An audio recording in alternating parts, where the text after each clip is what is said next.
Precisely 11 days after U.S. Defense Secretary Lloyd Austin's August 11th directive to accelerate its transit to West Asia, America's Carrier Strike Group 3 has arrived in the West Asian region. It is being led by the feared USS Abraham Lincoln, which is set to replace the USS Theodore Roosevelt, operating in the region currently since July 2024. Here's all you need to know about the mighty warship USS Abraham Lincoln. Now, this is capable of carrying 90 of the US Navy's most advanced fighters, electronic attack aircraft, helicopters and unmanned aerial vehicles. Among them are the F-35C and the F-A-18 Block 3 fighters as well. Now, the warship is able to recover and launch various short takeoff and vertical landing aircraft flown by the United States Marine Corps. The Abraham Lincoln also has an island that sits further back on the ship and a port-side angled flight deck to make it quicker to refuel, rearm and relaunch. For seamless movement of fixed-wing aircraft and helicopters, the vessel has 4 hangar elevators, 3 of which are located on the starboard and 1 to port. Now, it accommodates more than 5,000 crew members that ensure flawless execution of all operational tasks. Weapons on board the warship include surface-to-air missile launchers, short-range surface-to-air missile launchers, and close-in weapon systems. USS Abraham Lincoln is fitted with an advanced countermeasure suit and torpedo countermeasure systems as well. The Nimitz-class vessel is propelled by 2 Westinghouse nuclear reactors powering 4 steam turbines. The carrier can reach maximum speeds of around 30 knots and has a displacement of 97,000 tons. Now, it also features a mammoth flight deck occupying approximately 2 hectares. The flagship of Carrier Strike Group 3, led by the Abraham Lincoln, is accompanied by Destroyer Squadron Destron 21 and Carrier Air Wing CVW 9. All right, for more on this, we're being joined by Dr. Avner Cohen, Professor of Non-Proliferation and Terrorism Studies at the Middlesbury Institute, live from Monterey, California. Dr. Cohen, thank you so much for joining us. Always a pleasure speaking with you. First things first, of course, we've had, I've given this whole report about the capabilities of the Abraham Lincoln. It is a lot of military might. My question is, with the way US is flexing its military muscle in the region, do you feel that will cause any kind of deterrence for Hezbollah or Iran, who are still, their attack on Israel is still pending, and that has still not happened? Will that deter either sides?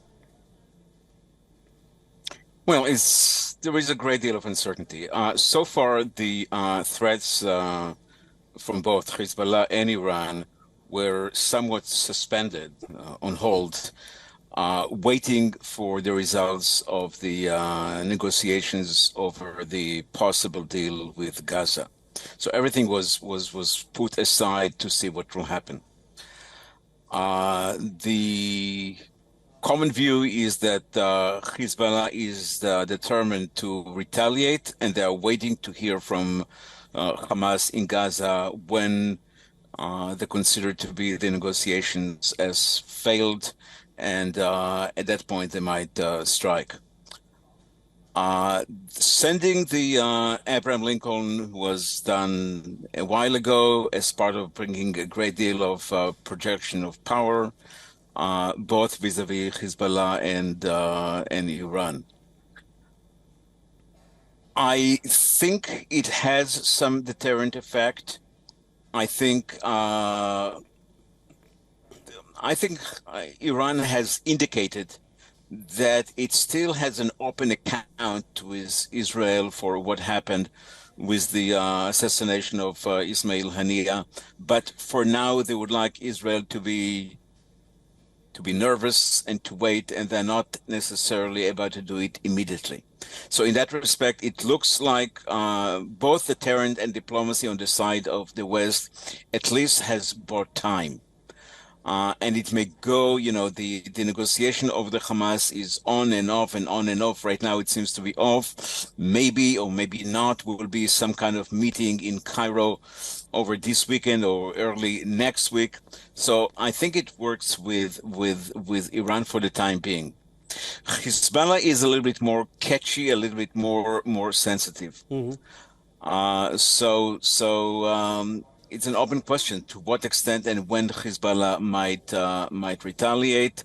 They make clear that they would retaliate. The exact time is still unknown. I hear you. Dr. Cohen, as you mentioned, the ceasefire deal, and the whole world is witnessing it, is waiting for it. It's been on and off and on and off, or rather, it has never been on ever since November last year. Now, do you think that is the reason why Iran is waiting to carry out that retaliatory strike which it vowed to do against Israel? Or do you feel Iran at this point gains more from keeping Israel on high alert and keeping it slightly nervous about an impending attack? It's definitely the second. We do know that there was a strong diplomatic and deterrence pressure on Iran not to take action, especially now, and not to jeopardize the possibility of possible deal. As you know, towards last weekend, there was a sense in the air that deal is possibly being tailored, being worked out. Yes. Secretary of State Blinken gave apparently a wrong signal when he put himself very much the American compromise effort behind Israel, and the result is that Hamas and Egypt are not agreeing, and the whole thing seems to be failed. Part of it was a mistake on the side of the secretary. Hezbollah put itself very much as somewhat independent. I think they're still connected to the situation in Gaza, but they seem to be more committed to take action no matter what.